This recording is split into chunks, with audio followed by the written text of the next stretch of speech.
నిర్మల్ జిల్లా బైంసా పట్టణం CI D Rajareddy police స్టేషన్లో విలేకరులతో మాట్లాడుతూ బైంసా పట్టణంలో పోలీసులు ముమ్మరంగా తనిఖీలు చేపట్టారు. పార్లమెంట్ ఎన్నికల నేపథ్యంలో పోలీసులు తనిఖీలు కట్టుదిట్టంగా చేపడుతున్నారు. ప్రస్తుతం ఎన్నికల కోడ్ అమల్లో ఉన్నందున నిబంధనలకు విరుద్ధంగా నగదును తీసుకెళ్లరాదని అధికారులు పేర్కొన్నారు.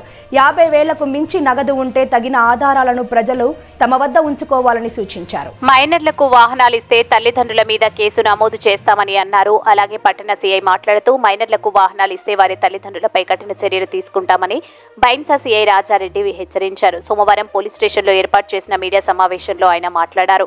విద్యార్థులకు సెలవులు ఉన్నందున రాత్రి వేళల్లో మైనర్లు ద్విచక్ర వాహనాలపై తిరుగుతున్నారని పేర్కొన్నారు. వాహనాలు నడుపుతూ కంటపడితే తల్లిదండ్రులపై కేసు నమోదు చేస్తామన్నారు. అదేవిధంగా పట్టణ ప్రజలు పోలీసులకు సహకరించాలని కోరారు. గుడ్ ఈవినింగ్, నేను బైంసా టౌన్ ఇన్స్పెక్టర్ రాజిరెడ్డి మాట్లాడుతున్నాను. 2024 జనరల్ ఎలక్షన్స్లో భాగంగా మనకు మే 13వ తారీఖు ఎలక్షన్స్ 4వ దశలో మనకు ఎలక్షన్స్ ఉన్నాయి. కాబట్టి ఎలక్షన్స్లో భాగంగా మనము ఎలక్షన్ ఎన్ఫోర్స్మెంట్ అన్ని బెల్ట్ షాప్లపైన కూడా రైడ్ చేయడం జరుగుతుంది.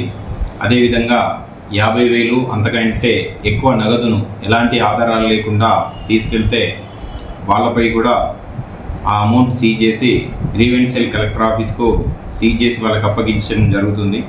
అదేవిధంగా ఎక్కడైనా బెల్ట్ షాపులు ఉంటే తప్పనిసరిగా పోలీస్ వారికి కానీ 100 నంబర్ కానీ ఫోన్ చేసి సమాచారం ఇస్తే మీ వివరాలు గోప్యంగా ఉంచబడతాయి. కాబట్టి ప్రజలందరూ కూడా ఈ ఎలక్షన్స్కు పీస్ఫుల్గా జరగనీకి దోహదపడుతూ సమాచారం ఇవ్వాలని చెప్పేసి కోరుకుంటున్నాం.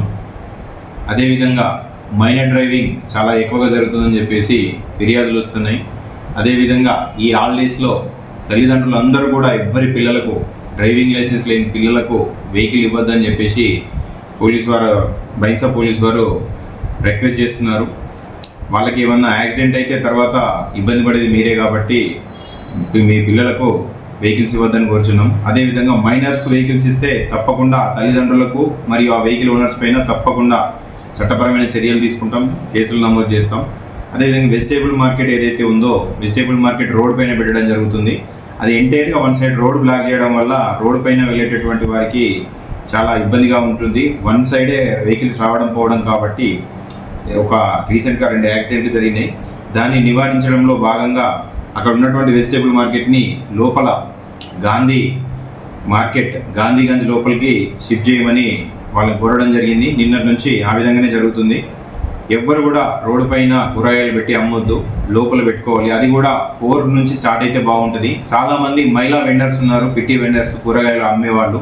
12 గంటలకు పెడితే వాళ్ళు వచ్చి మేము ఎప్పుడు కూరగాయలు కొనుక్కోవాలి అని చెప్పేసి వాళ్ళు ఇబ్బంది పడుతున్నారు. కాబట్టి వాళ్ళని దృష్టిలో పెట్టుకొని ప్లస్ నైట్ అంతా తాగి చేసి అక్కడ వచ్చి ఆవారగా అక్కడ టిఫిన్ సెంటర్ ఉండడం వల్ల అందరూ కూడా అక్కడ టిఫిన్ చేయనీకి వచ్చేసి అక్కడ గలాట పడుతున్నారు. కాబట్టి వాళ్ళకు కూడా చెప్పాము 4 తర్వాత ఎవరైతే కూరగాయలు అమ్మనీకి వ్యవసాయదారులు కానీ వెజిటేబుల్ వెండర్స్ కానీ వాళ్ళకు సౌకర్యంగా ఉండనీకి టిఫిన్ సెంటర్ ఓపెన్ చేస్తామని అంటే ఓకే అని వాళ్ళకు చెప్పడం జరిగింది.